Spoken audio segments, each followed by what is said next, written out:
Welcome to the And She Spoke podcast. Last month, we hosted Thrive Online, our annual virtual conference, and there was one session that was so good, we knew we had to share it with our podcast audience.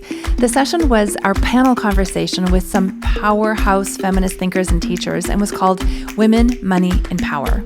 The panel was made up of Kelly Diels, feminist marketing teacher, Emily, professional feminist, Claire Wasserman, founder and author of Ladies Get Paid, and Naomi Clark, feminist financial coach. And of course, Jenny and myself. This conversation is strong, fast, powerful, motivating, eye-opening, and I hope you enjoy it. So welcome everyone. This is the last session of Thrive Online. Thank you all for being here. And for those of you that have been here all day, thank you for sticking it out. The panel that we have in front of us is the exact panel that we had last year on the Women, Money, and Power panel. And we were just talking, and it was something happened last year. And I don't know that we can put any words to it, but it was just this magical mixture of personalities and opinions. And it just got so fiery and interesting. And the chat just lit up. And we had so much positive feedback from the attendees that we knew we had to repeat it. So that's what we've got before you, our fireside chat, Women, Money, and Power. So I want to first do some quick introductions. I know these guys are like, let's not do introductions. Let's just go. I just want to talk. So I'm going to do quick introductions though. So Amina AlTai, give us a little wave. Amina is a holistic leadership coach who combines brand building and marketing with training in nutrition, fitness, and mindfulness to help emerging entrepreneurs build businesses the healthy way. Kelly Diels is a feminist educator, writer, and coach. She specializes in feminist marketing for culture makers. Claire Wasserman is an educator, author, and founder of Ladies Get Paid, a platform, global community, and book. You can see it behind her, that teaches women to level up professionally and financially. Naomi Clark is a feminist financial consultant. I love that. And coach. She helps women get more money, more power, and dismantle the oppressive systems getting in their way. She would have loved this morning's session. She's also the host of the Outspoken Girlfriend podcast. And Emily, from Silicon Valley's Watermark Conference for Women to South by Southwest, Emily frequently speaks to companies, conferences, and women's events. In 2018, Femily founded the American Association of Corporate Gender Strategists to address a growing demand for rigor in the field.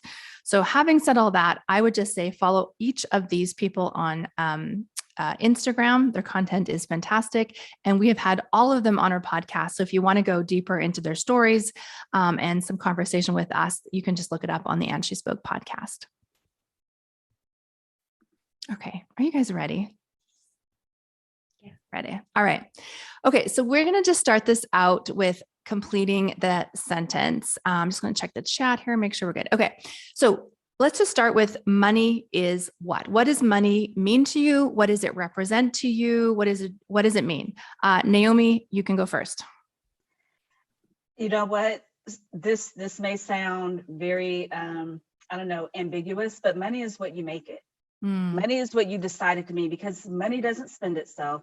Money doesn't invest itself. It doesn't earn itself. It doesn't save itself.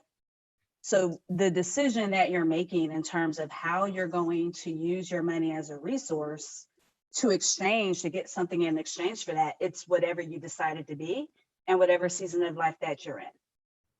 I love that. It's important because we live in a society where you need it, but it's what you decide. That's where I come from. Kelly Diels? I'd say it's a form of power. And like Naomi said, it's what you make of that form of power. And one of the things I want us to note is we often shy away from power because our first experience with power is abusive or coercive.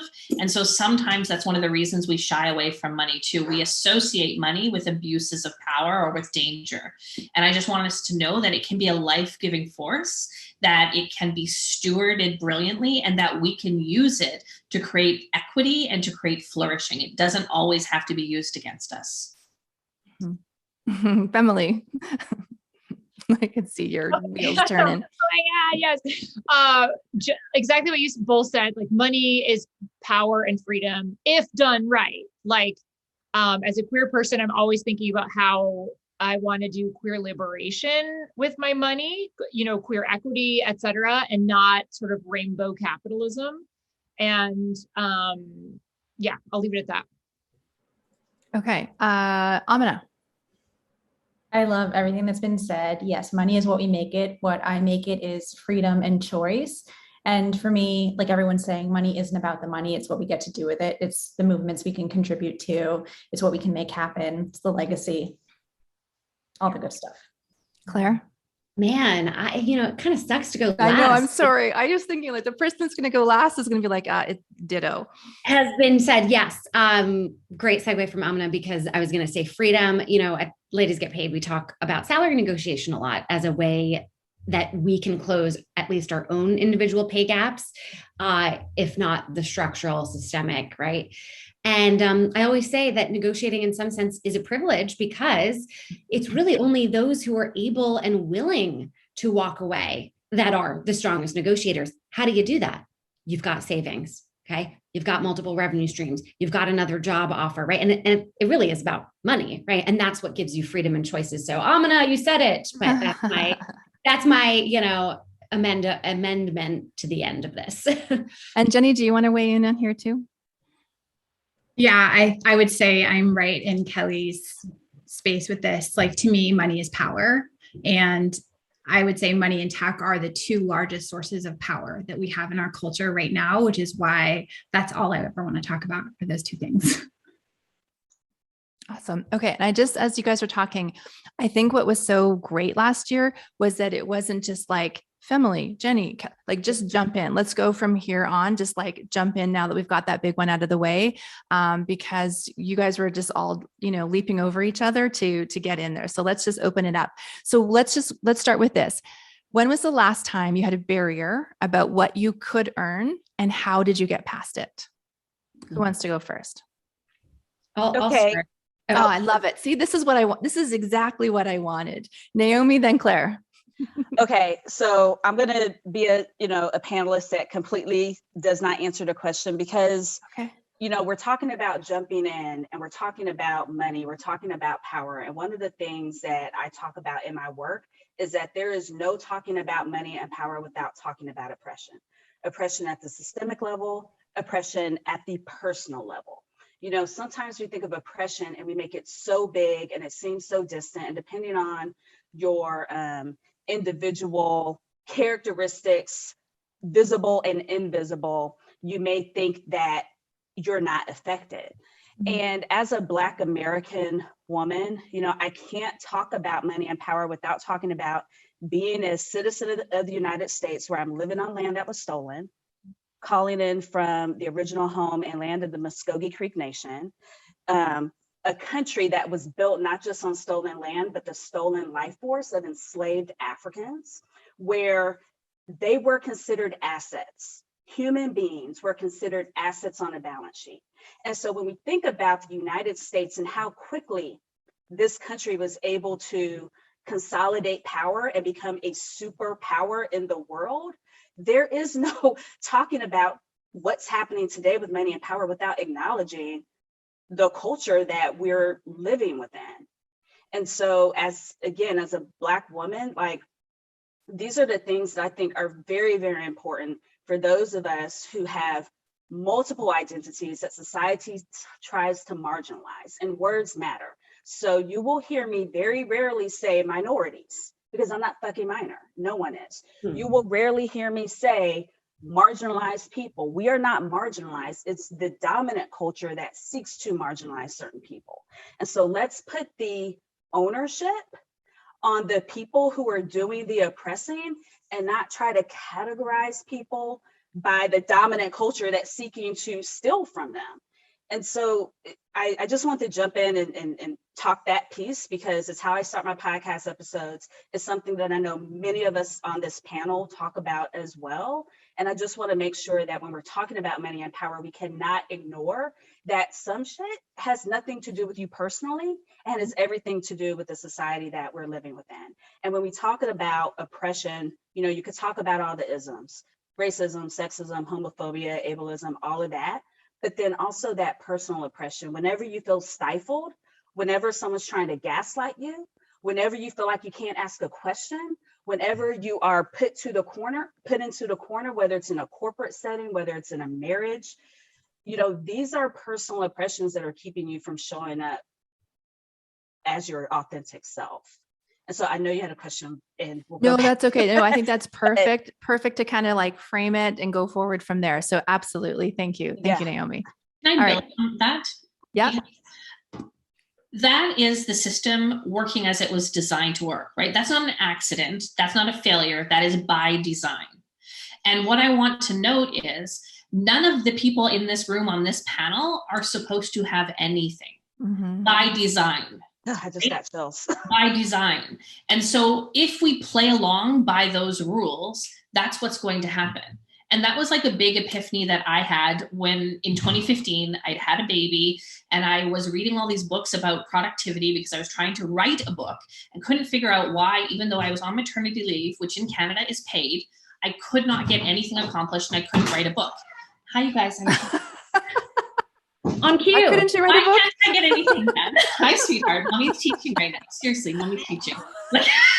So, yes, take the phone. So I couldn't figure out why I couldn't get anything done. And so I was frantically time tracking and reading all these productivity books, literally while I was breastfeeding by the blue light of the phone and time tracking, trying to figure out all these advice. And at one point, there was advice by this time guru. No, I'm not going to say guru. That's a totally the wrong kind of word to use. This time expert. And he said, productive people get up at 4:30 in the morning and that's what you need to do and I was literally like, it's 4:30 in the morning. What have you got for me now? Like I haven't even gone to bed yet, right? And all that to say is I had this epiphany, which was I had been trying to play by the rules and I was getting nowhere. And if we keep trying to play by the rules, we will get nowhere because the system is not designed for us, which is why we have to then get super creative about money, give ourselves permission because we have been conditioned not to be allowed to go after power or go after money. And at the same time, I really want to steer us away from the idea that we're trying to build personal empires. Empire is a colonial term. It's a colonial practice. What we are trying to do is personally build power and share it, right? Build power and share it. And often the best way to build power is together. Now, Naomi and I know each other really well, right? And we are building power together. And we are sharing what we know. She has expertises that I don't have. I have expertises that she doesn't have, right? And we are helping each other rise. So that is what we actually have to do. We have to stop thinking about how to get more out of the people who we're working with and start figuring out how to circulate money as currency. And even if we think about the word currency is electricity. It's something in flow. And that is what's meant to happen with money is it's meant to be in flow, right? It's not meant to be hoarded up and bought islands with. And like, that's the problem of advanced capitalism. We need to circulate it in our ecosystems, in our feminist ecosystems, so that we all flourish. Yes. Claire, I know you wanted to jump in there. I'm taking notes. Incredible.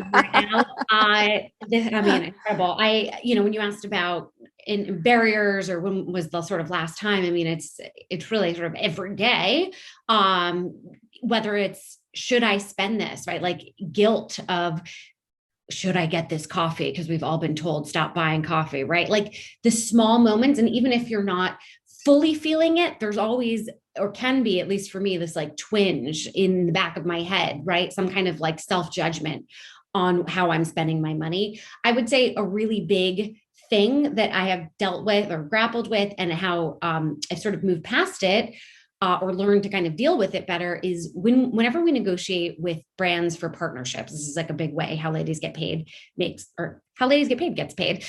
So we're negotiating with brands and kind of going back to like the strongest negotiators are the ones who are able and willing to walk away. We need this. We do need this, but we also recognize our value. Every time I say a big number and I'm like, wow, I can't believe I'm saying this big number, I do two things.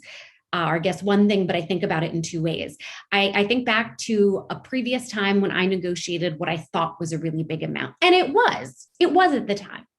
And now I look back at that number, I think, oh, how cute. It's my cute number. How sweet. I would never charge that now. That being said, I do bring more value now than I did at the time. So it was sort of commensurate. So I always want to like contextualize this stuff. But yeah, I had a lot of fear over that number. I no longer look at that number as really big. Then the other thing I do is I project into the future, looking at myself now, thinking this number will also be cute. And it helps me, just put things in perspective. But again, I do, I always want to just caveat and acknowledge that a conversation like this can be one of privilege, because we really can't stand our ground with this if you are desperately trying to make ends meet.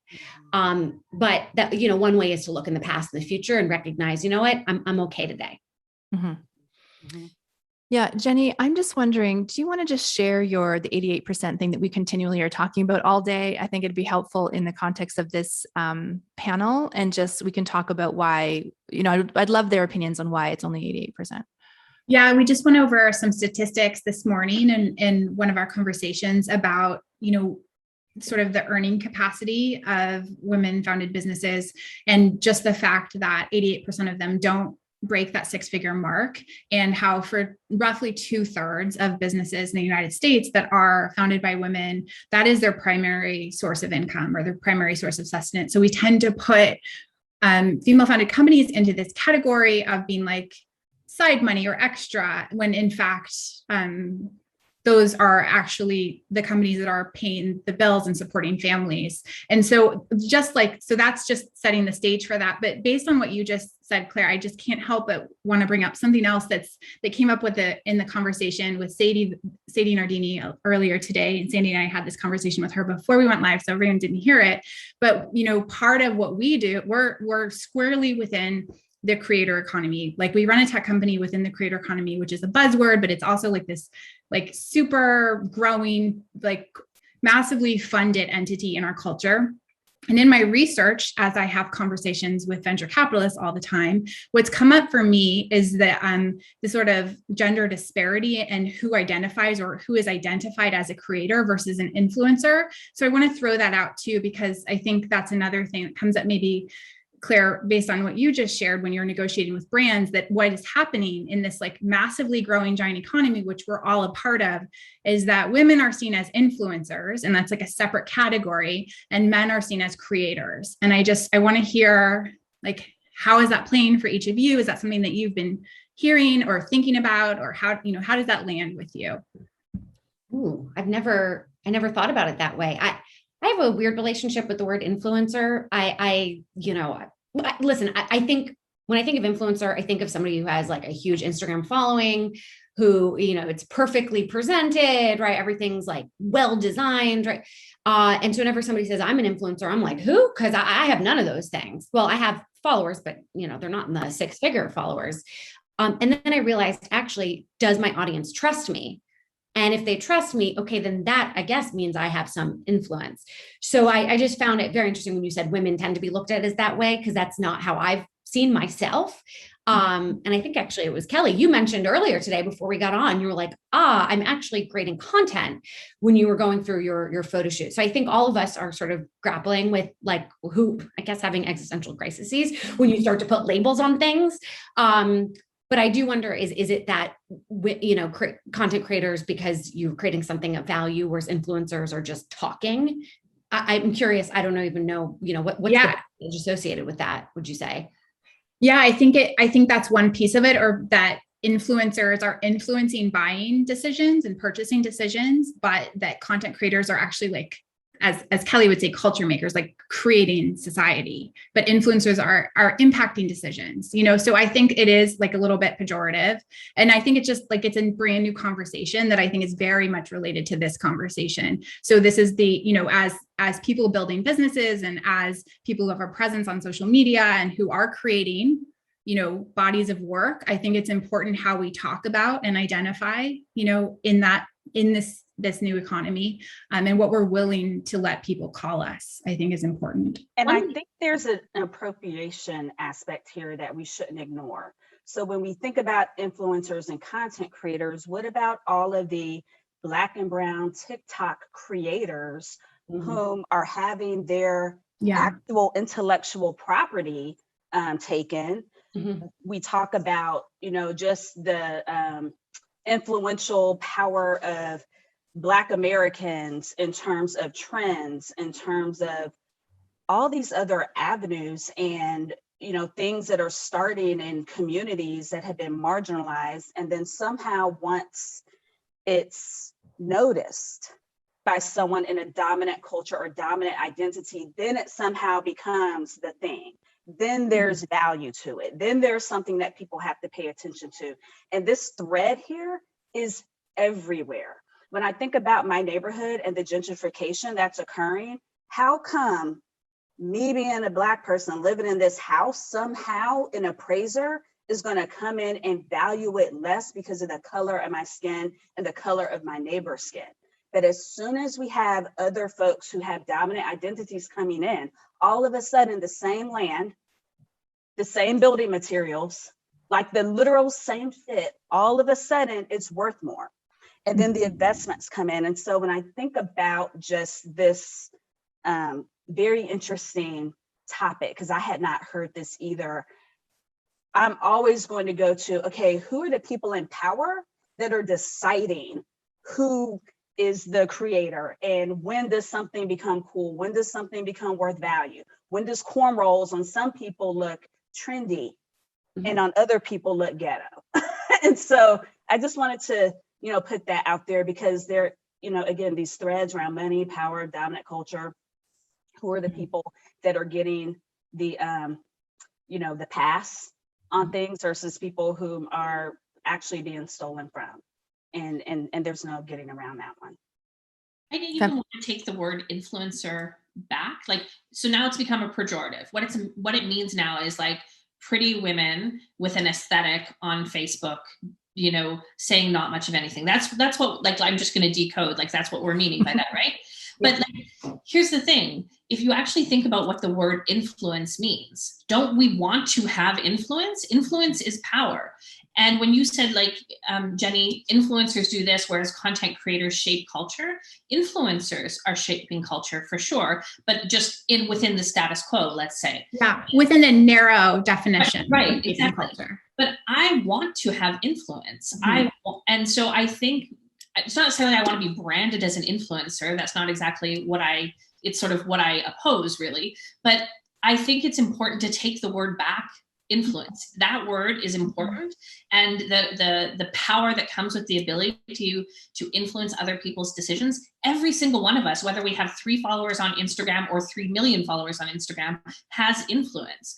And what I think it's important when we're talking about women, money, and power is to map where you have influence. All of us have influence. And this is something that gets me excited. It doesn't matter if you're famous, if you're not famous. There are always people in your life who will be influenced by you. And so you want to figure out how to use your power to influence people for good, without being coercive, without being domineering, and to be good influences and to help us steer us towards a future in which we all flourish. And we all have that power. Emily, let's get you in here. I'm thinking about this, the whole reclaiming of the influencer thing. I run this program called Future Thought Leader, and we call it that on purpose. Of course, what's happening in there is feminists and queer people are trying to get more recognition for their work and use their voices to garner more influence among, everyone from politicians to the people in their lives that need to get a little bit more progressive, et cetera. But folks in there are also very adverse to the word influencer because it seems to have been, as Kelly said, so pushed into a meaningless bubble. Like people's jobs on The Bachelor are influencer more than any other job. And so it just has that ring of the sort of you're on The Bachelor, you're on The Bachelorette. And so they don't want to reclaim it. They just want to spend their time influencing people without the label. No, that's interesting. I think about content creator. Yeah. Anyways, I think that's all I have to say about the influencer content creator thing. The whole gender dynamic is fascinating. I haven't given it much thought. Yeah. Yeah. Amina, any thoughts? I mean, I love what Kelly was saying about taking back the word. I've always leaned more towards the thought leadership piece. And I think it's really important, again, to be thinking about what are the things that we want to lead the thoughts around, or what are the spheres that we want to be influencing. But I'd also love to talk about the ceiling question, if we can go back to that. Yeah. So a couple of years ago in my business, I kept bumping up against this ceiling. There was like this number that I couldn't push past. And I'm a really big fan of hypnotherapy. It served me really well in my healing journey. And so I did hypnotherapy around this ceiling. I was like, what's going on here? Why can't I push past this ceiling? And in my hypnosis session, basically what I uncovered was, I remembered this time when I was like 9 years old. And for the first time, I had learned how much money my dad made. And basically my ceiling was commensurate with how much my dad had made. And so I had this feeling that if I pushed past this ceiling, I was somehow going to, upset the family dynamic, be cast out of the family, etc. But there were all these other dynamics that were inside of it too. Like, my dad is a brown man. He is Iraqi. He's an immigrant, as am I. And there was a ceiling in place for him for how much he could make and what he could do in the world. And me pushing past that felt disloyal in some way. And when I came across this memory, I was like, this is my activism. Me pushing past this ceiling is for him, is for everybody that looks like me, is for everybody from that region. So it was a really powerful. Was it like that? Like, as soon as you realized it, you could absolutely go past that number? Was it pretty instant? It was like in a month. It was like the knowing and then being activated by it, because like why that ceiling was in place and how important it was for me to transcend it, that within a month, it was like, we're going. That's amazing. Recommendations of place, we'll talk after. Sorry? Can you give recommendations of where we could all find somebody who's like, we're all like, no, sis. Oh yes, I have got you. Okay. I'm emailing you after. Let's just not do the thought work or any of the work. Let's just go to hypnotherapy and make millions of dollars. It'll be easy. Solve. We don't even have to have any more conversation. I have a more boring, prosaic approach. But I like yours very much. But I was stuck at the same revenue for 3 years. Like, I was in a revenue plateau. And what was going on was, when you're in a revenue plateau, it's because the business model that you've created has maxed out. And what you actually need to do, you've broken your business model, and it's produced what it's going to produce. And so what you have to do is build a new business model. And then once you've built the new business model, once you've figured out what your new way of making money is, what your new, how much you're going to spend, how much you're not going to spend, you have to actually build systems to produce that. So my life is designed to make me go up, 3 flights of stairs a day, because it's a 3-story house. So that's what's going to happen. I'm always going to have very strong thighs, right? So my life, my stairs in my house will produce very strong thighs. That's what it's designed to do. So it's the same way. I have to design my business to produce a certain outcome. The previous business model produced a certain outcome. So that's what I actually had to do. So it's very boring, but you actually have to design your business and the systems that support your business to produce a new outcome. And so you actually have to break your business model. And Kelly, when you broke your business model, was that initial model time for money? Say that again? Were your initial business model that you reached the ceiling at, was that just swapping time for money? Yes. Well, there was group stuff in there too, but it was mostly time for money. And I was vastly underpricing everything. Vastly underpricing everything. And so I had to take a look at that. And my coach at the time made me go through my calendar and block things out with a black Sharpie, and then look at how much time I had left, and then price accordingly based on that. Right? Instead of making the time fit the revenue, I had to make the revenue fit the time. Right. Yeah, but I also did scale that. Yeah. Yeah. And I think that's like part of this for Jenny and I teaching online business, and that we really see that as a scalable business for women to make more money and getting out of that trap because of all the things that Kelly experienced with, nursing a baby and trying to make it all work, that this is an opportunity that we can help and influence more businesses go beyond that 100,000, that 6-figure mark. Cause it's a real psychological one for people. And there's a lot of factors there.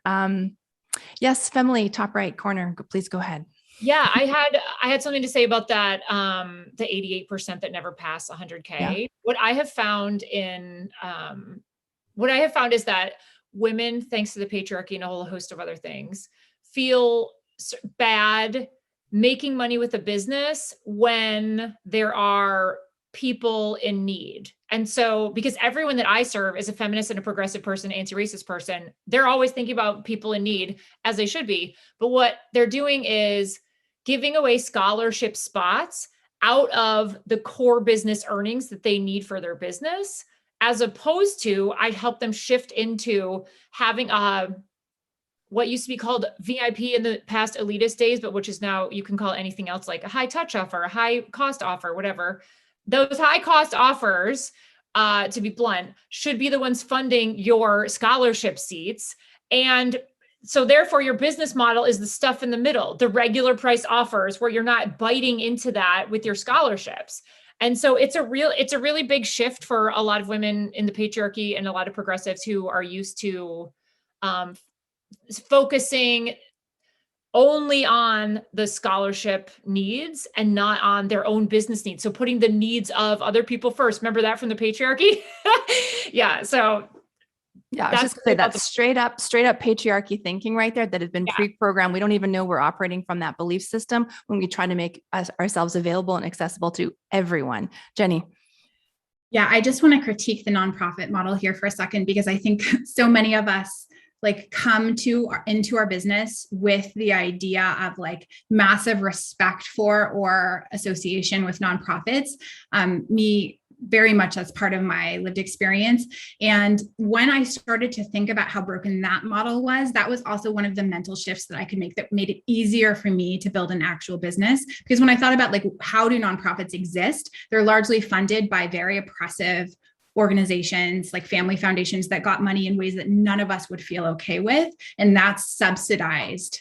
Those nonprofits are subsidized by money that we would consider in many ways to be quite, dirty or something we didn't want to touch. And so when I started to think about it that way, in case this helps anyone, you can build a business doing, operating very ethically, doing really good healing work in the world. And then your money is clean. And then you can sustain yourself and support yourself. And then you can use your extra capacity, as somebody said, to go and offer scholarship spots or create a ton of really amazing free content or do charity work, whatever it is that you want to do. But you're operating from a place of sustenance yourself. There's something I say about this. We are conditioned, as Jenny said, and as Femily is pointing out, to give away everything all the time because our time is not supposed to belong to us, right? We are supposed to always be in service to the higher status people above us. So this is a massive thing to take that back. So the thing I say about this is, if the feminist running the business isn't flourishing, then it's not a feminist business. So you can have all the feminist business practices, but if you are not personally flourishing and you're exploiting yourself, then it is still a model of extraction. So you actually do need to flourish in order to be creating a new world business. And at the same time, I'm not saying go make an empire and buy an island and dam up all the resources, right? That's not what I'm saying. But I also want to point something out, and Femily can we can talk about this, but Femily and I had courses launching at the same time, both about feminist social media. And we could have got into a place of we're competing, we're in scarcity. What we did instead was got together and collaborated. And I asked Femily, can I give your course away as the bonus in my course? And I paid Femily the full price for all of those giveaways that I did. So I said, the first 25 people who signed up for my course, which was $1,000, we're going to get Femily's course for free as a bonus. So more people, in fact, signed up. And then I got to send Femily a nice check for $8,000, right? And so we actually made more by collaborating. And so I just want to say, just because you're in the same sector, or it even seems like you're doing the same thing, there's this model out there about scarcity. And we just have to turn it upside down. Every time you feel like you're in competition, try to collaborate instead and try to maximize. You're traveling the same way. Two of you will do better than one. Always. We can leverage each other's audiences. We can support each other. Femily shouted me out today. And, so collaboration is actually, so I'm talking about, let's not empire build, let's collaborate and share resources. We will all do better. 1,000%. And I took your model. I was so moved by your model that I did that with 2 feminist business owners. for giveaways for Future Thought Leader. Yes, it was amazing. And they were like, this is amazing. And it's just spinning. And now they're trying to figure out how to do it in their businesses. Right. And we're all making more because of that. We have more audience, we have more sales, we're supporting each other, and we're keeping those resources in flow. Mm-hmm. So, and I think it's important here to recognize that the patriarchy has taught women about scarcity. They teach men typically about abundance. They're taught about wealth building, risk, investing, and women are taught, as Jenny and I always say, to clip coupons and do more with less and just like hold on. And if you look at the magazines and the articles that are written in the men versus women magazines, it's a totally different message. So part of this like scarcity, hold on to what you have, is completely programmed again by patriarchy. Yes. And can I say one thing on that program? So I was working on a corporate offer, and initially the idea was to be educating white men on how to support diverse leaders. And basically, when I was socializing this offer, a lot of women were talking about how, well, we need to also bring women on the journey too, because there's so much women on women crime, especially in corporate America, because of the scarcity, the idea that there's one spot and we have to fight for it at the top, and that there's not enough space for all of us. And it is programmed into us, and it's everywhere. Mm-hmm. Let me get Takesha's question in here. Takesha's saying, what about instances where a feminist business owner is thriving, but has a female team that is overtaxed in their time and energy while under-earning? Kelly Diels, I feel like you have something to say about that. I have worked in organizations like this is like your book, isn't it? I have worked in organizations like this. This is the thing I critique. That's not a feminist business. That is someone who is espousing feminist principles, making feminist noises, but not actually building feminist practices into our business. So before we get to the place where we're like, wrapping things up in pink bows and presenting it out as a feminist business, we really need to look at our own business practices and get those right. And if your team is overworking and is exhausted and nobody can date because they have to work 16 hours a day, then that is not a feminist business. I have worked at that organization, right? And you do that because you love and adore the mission, but that's not feminist practice. So we need to take a step back and look at our feminist practices. And we need to speak honestly about those experiences. That doesn't mean that the work of the organization is now completely invalid, but what needs to happen is a revolution behind the scenes. Right. And so what I look at is we all have the opportunity, entrepreneurs especially have this opportunity to make the decisions about our business practices. We get to define our payment plans to create financial justice instead of financial injustice.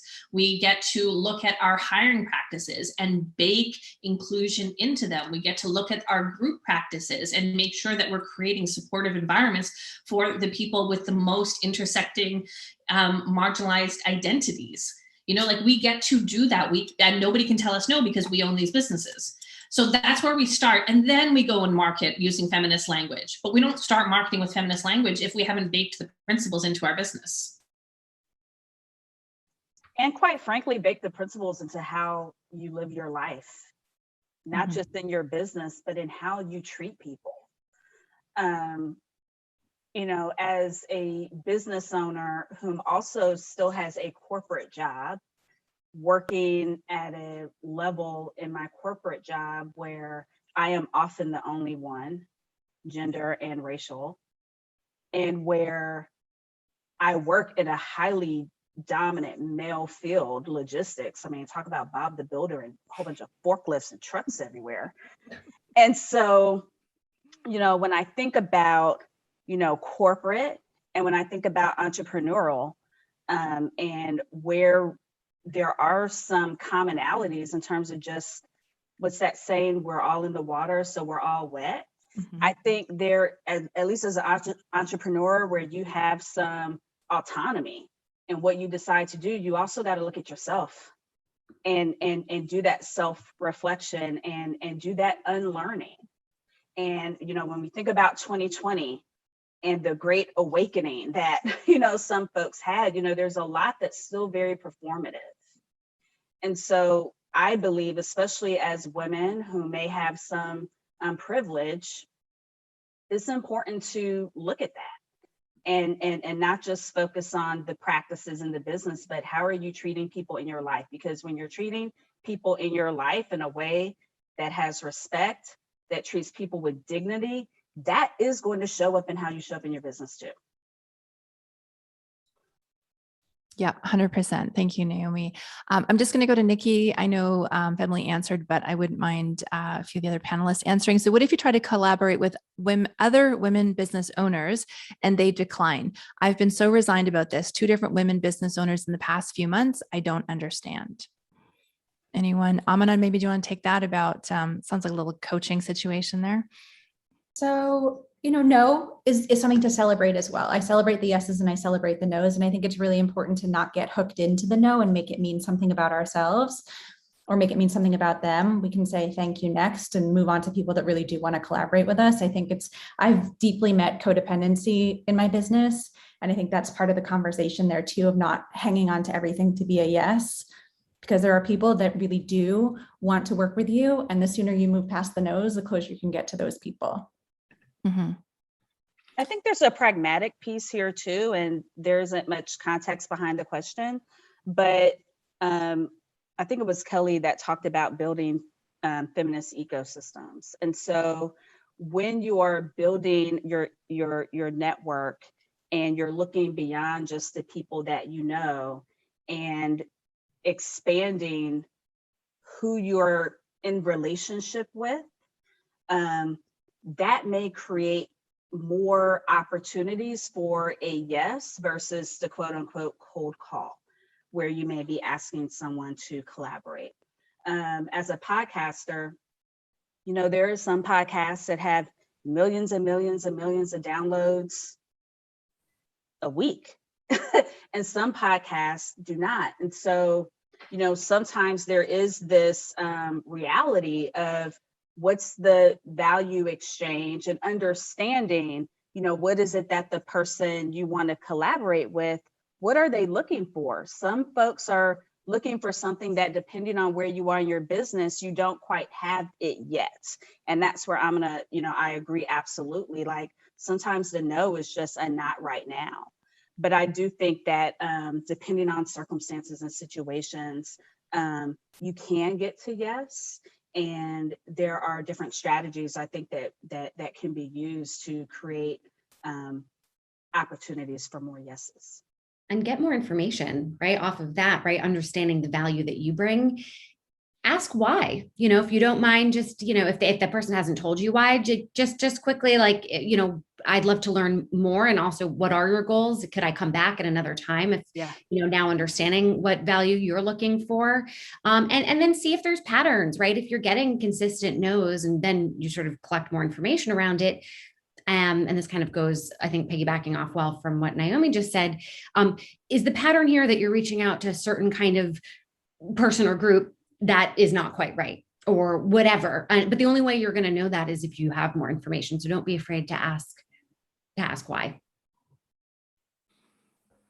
Yeah, absolutely. Okay. And if you don't mind putting the questions in the Q&A, it's just a little easier to track and we can tell which ones we've addressed and which ones we've answered. So any other questions from the people in the audience, the attendees?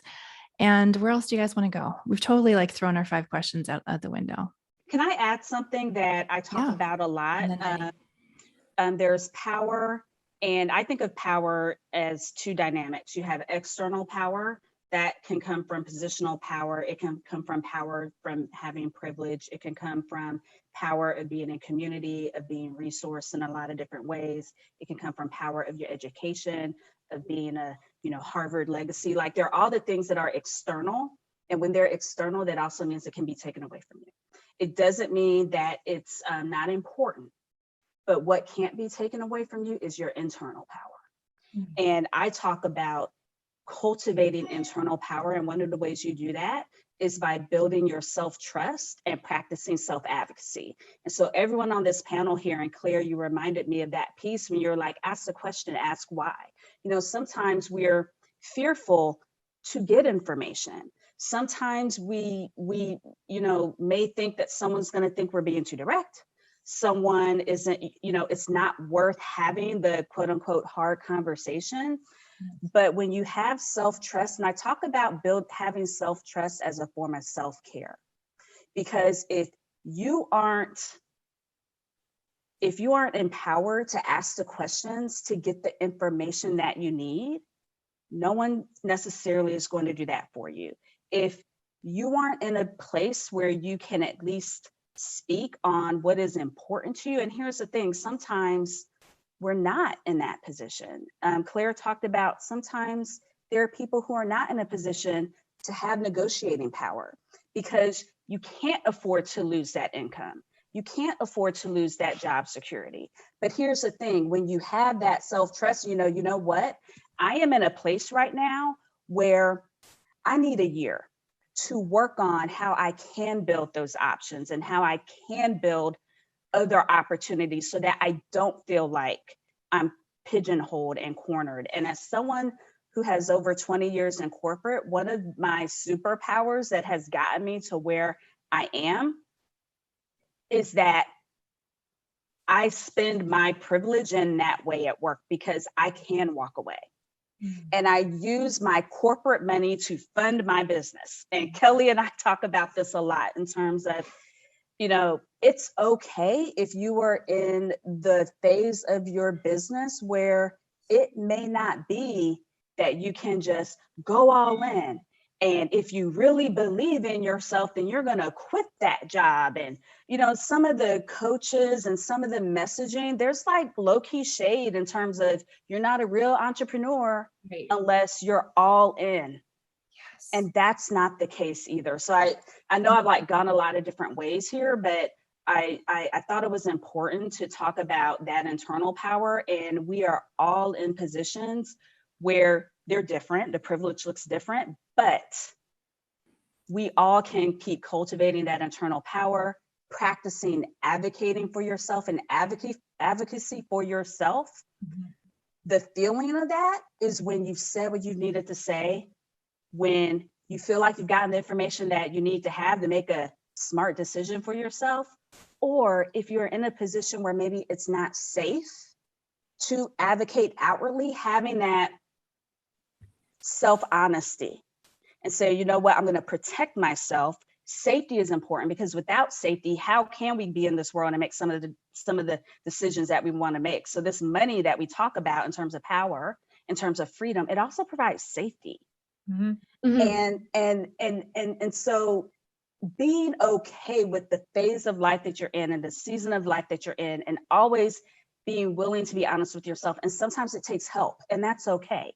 Help is not a dirty word. Power is not a dirty word. Sometimes help is talking to a therapist. Sometimes help is talking to a friend or listening to a podcast or reading the book or journaling. There are so many things out here that can help with mindset, but some things can't be solved by mindset. Some things are going to take resources that are available and just taking some time to be okay with that. Yeah.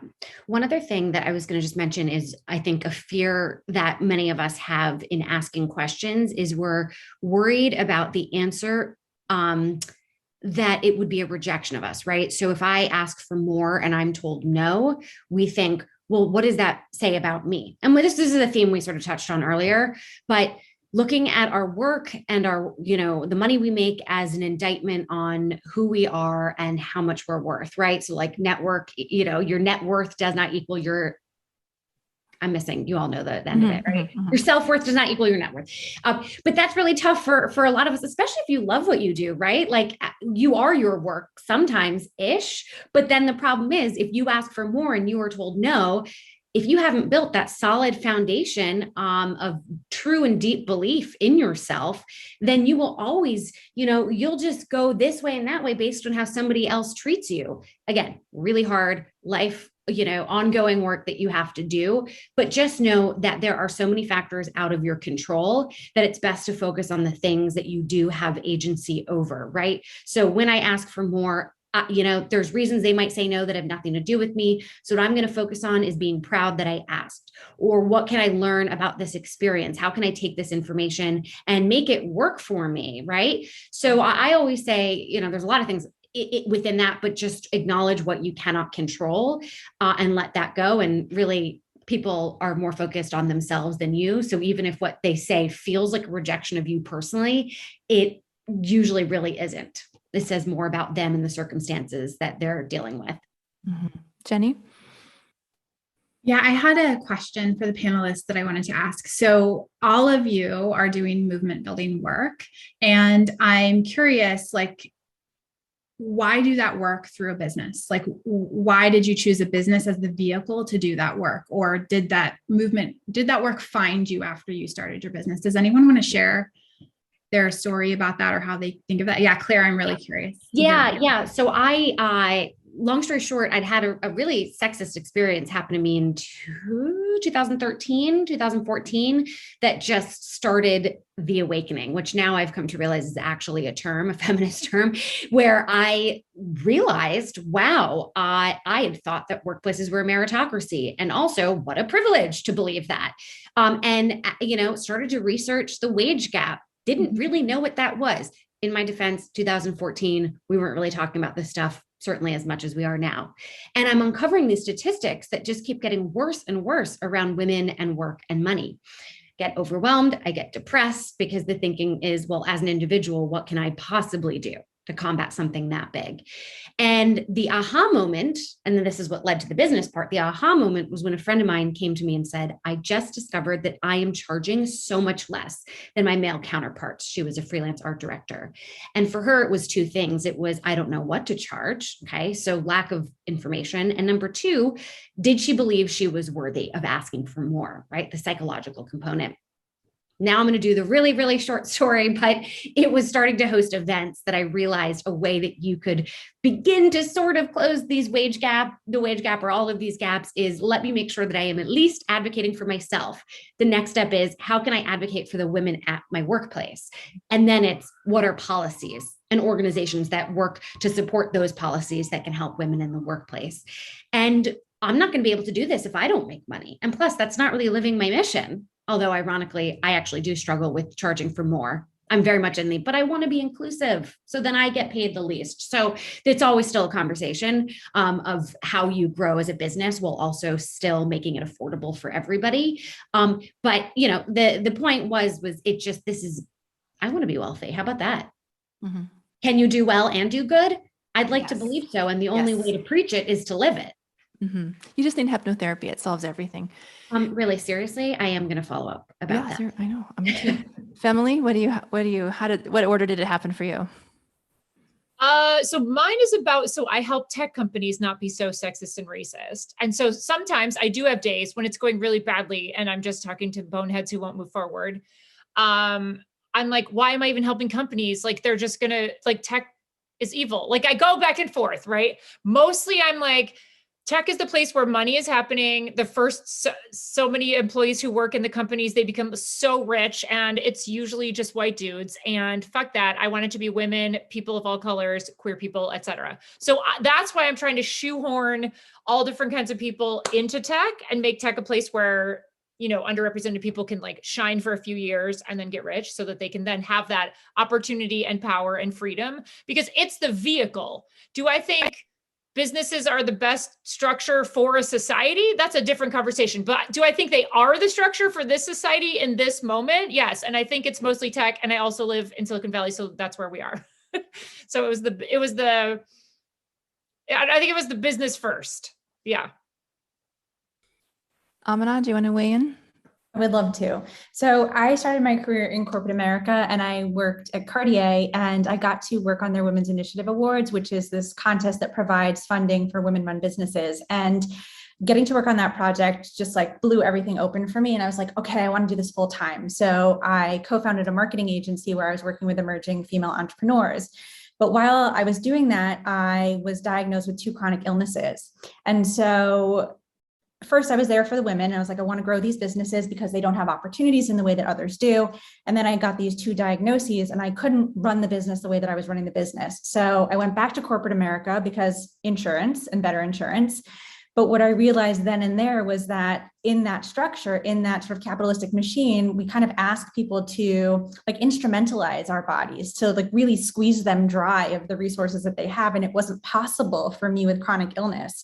So then I came back to entrepreneurship, and I was like, okay, I want to do things differently. And there's more latitude for me to do it here. There's more flexibility for me to do it here. And then I can direct those funds in service of people that have been impacted in the same way that I have.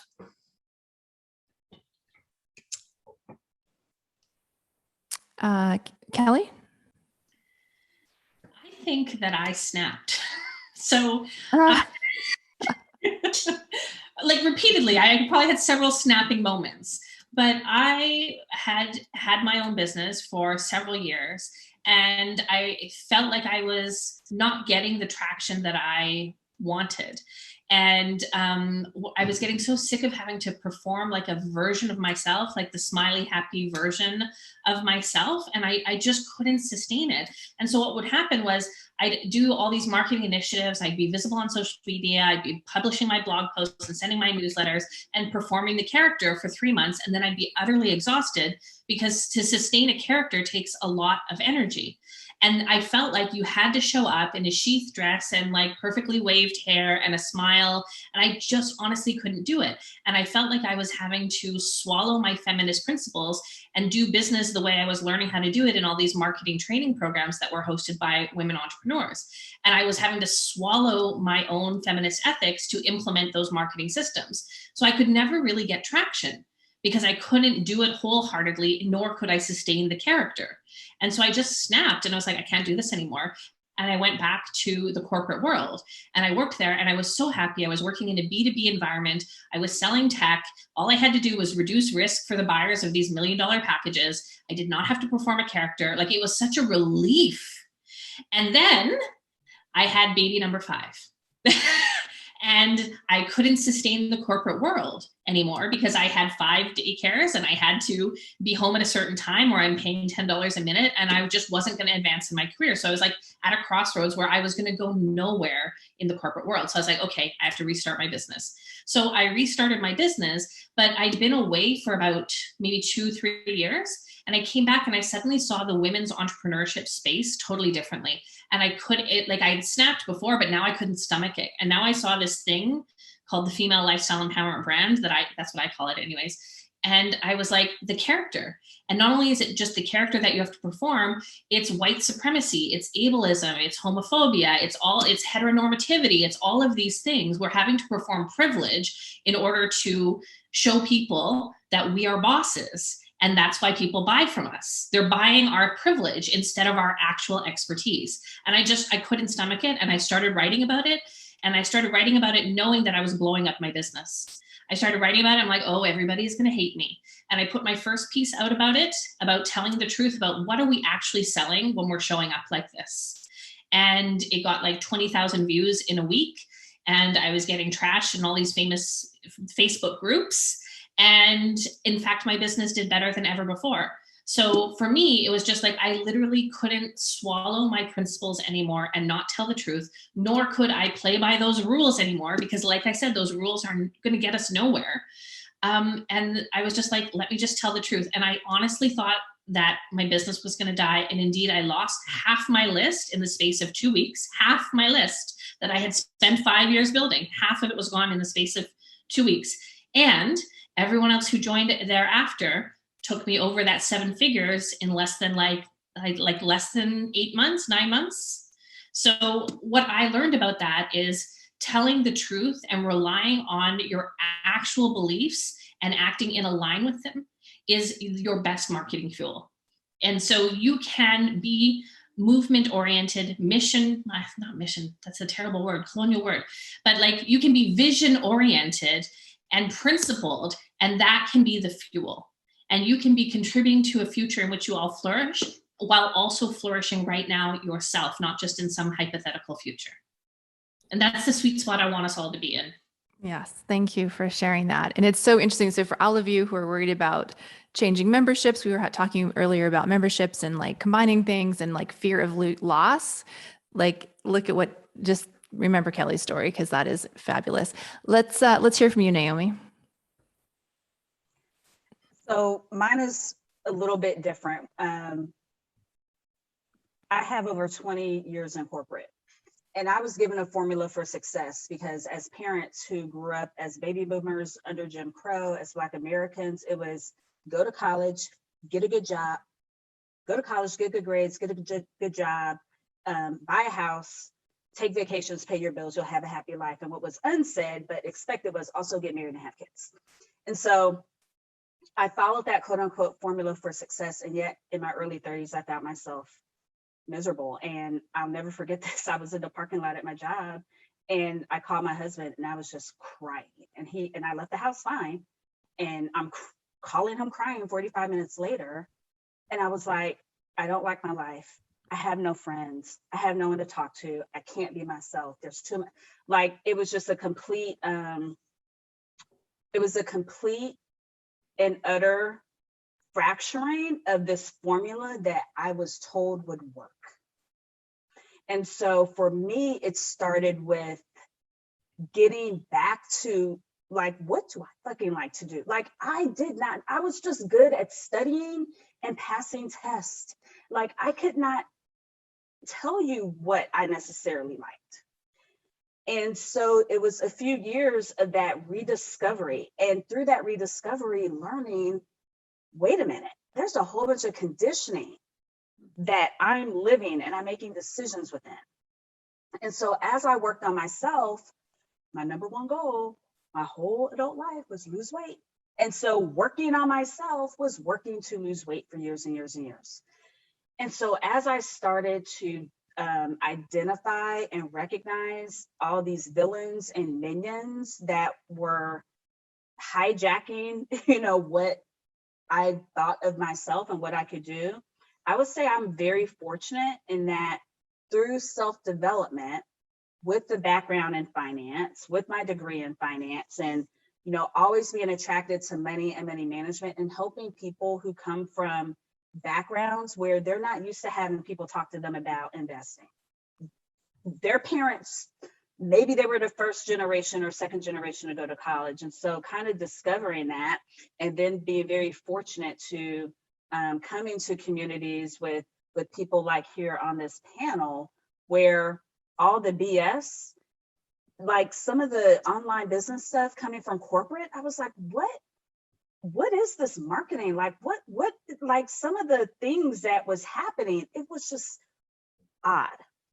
And so through that self-discovery and recognizing that I wanted to have a place where I could be myself and I was beholden to no one, that's when I started my podcast, because I needed something that was mine. Now I'm also strategic. So I was like, but if I'm going to do this, it needs to be trademarked. I need to know what I'm talking about, who I'm talking to, what I believe, how I want to help people. And then it was like this very organic progression in terms of, okay, what do I love to do? What do I love to talk about? And then also, how can I continue to get the message out there, which is, for me, the power of everyday people. You don't have to have necessarily a whole bunch of money, a big fancy job title, know all these celebrities, have all these followers. Like we were talking about earlier, who you are inherently is a value. And there are people in your life who you are their dream person. And so recognizing you have that power today as just an everyday person and getting that message out there, that's when kind of things came together. And I was able to articulate what was within me, which is, hey, I'm a Black American feminist. I talk about women having more money, more power, and effing up all the oppression getting in their way. And how can I help you do that in your personal finances? And how do we start to cut out all the BS? And also, it's okay if you have debt. Debt shaming culture is real, but debt is a tool. Debt is just a financial tool, and it's part of the money cycle. So really helping, especially people who don't come from wealth and don't come from privilege, helping them to not have shame around their money, not have shame around their decisions, and to recognize that they can use what they have today to create plans to get to where they want to be. And so that's how I came into my business and where I'm at. And again, very fortunate not to have to unlearn some of the online business practices that are predatory and just gross.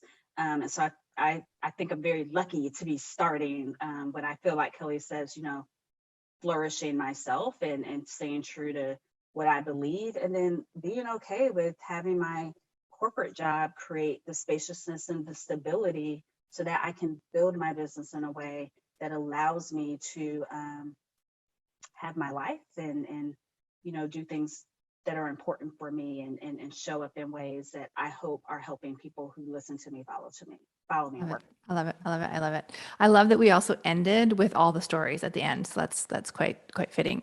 So maybe we'll just, it's 7:05. We've got a few minutes over. So maybe just to wrap this up, do each of you just want to say a few last words, parting words, advice? What you got, Claire? Oh no, now I'm first. Oh gosh. Yeah, Okay. on purpose. I would just say, try to be in the present as much as possible. It's a bit woo-woo, I guess, to say, but like we're always planning for the future, or sort of berating ourselves for the past or trying to learn from the past. And really the only thing you can do right now is just, what's the smell? What do I see? What do I taste? Like learn a practice where you can just ground yourself, because everything else will be there waiting for you. But this is, back to like, you have agency. You just need to make sure that you fully step into it. Awesome. Thank you. Amina? So connecting to what Kelly was saying before about, are we really running a feminist business if we're not taking care of the feminists running the business, which I love so much. My parting words are that self-sacrifice is not a contribution, and that if we are not taking care of ourselves and we take ourselves out because we are self-sacrificing and our mission fails to exist, have we had the mark that we came here to have? And the answer is a resounding no. So we need t-shirts with all of this, all of it on it. Femily. Talk to other people who are not straight white bros about money, about your money, about your savings, about your debt, all of it. Because something that keeps us from asking for more money or knowing we should be investing or doing anything right with money or having any shame swishing away from us is that we don't talk about it. There's a huge taboo about it. Yeah, absolutely. Naomi. I would say just cultivate a practice of self-trust and self-advocacy, and that will flow into all aspects of your life, including how you make decisions with your earning, your spending, your saving, your investing, and paying money back. So practice that and, see how you progress.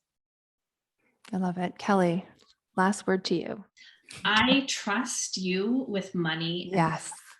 I trust you with money and power. Yes. Let's cultivate it. Let's keep it flowing. Let's circulate it. Let's share it. But I trust you with money and power. So go get it.